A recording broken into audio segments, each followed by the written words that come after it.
Be ready. Start.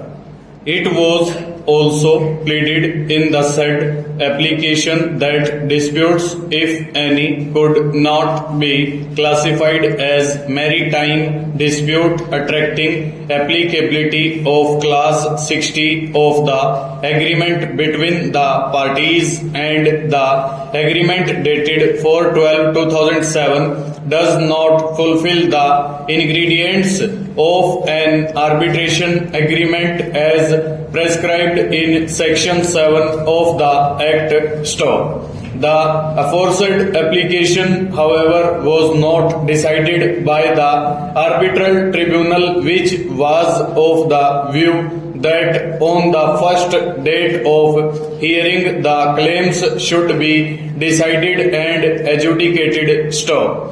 This was followed by 3 more applications before the arbitral tribunal seeking a decision of the issue of jurisdiction, competence and validity of the arbitral tribunal. Stop. The arbitral tribunal, however, decided to proceed with the matter without giving decision on the applications filed by the petitioners. Stop. Being aggrieved from the order of the tribunal dated 5/7/2013 deciding to proceed with the matter, the petitioner is before this court seeking quashing of the aforesaid order besides a direction terminating the mandate of the arbitral tribunal. Stanza. The petitioner before this court, on receipt of notice from the arbitrator, raised a preliminary objection with respect to maintainability of the arbitration proceedings inter alia on the ground that there was no arbitration agreement between the parties. Stop.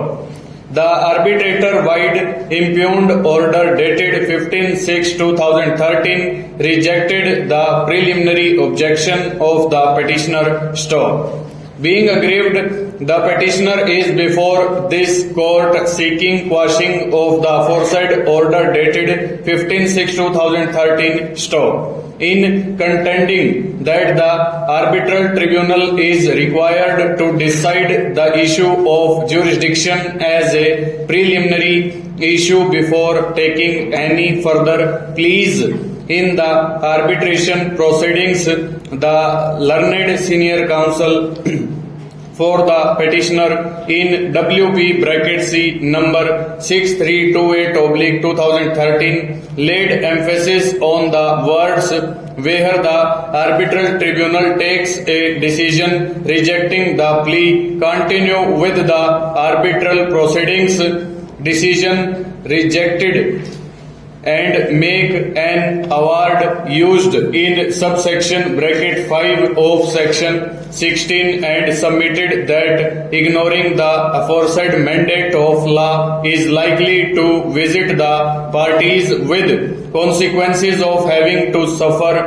in terms of the wastage of time and incurring huge costs if at the end of arbitral proceedings the tribunal was to hold that it had no jurisdiction in the matter. Stop.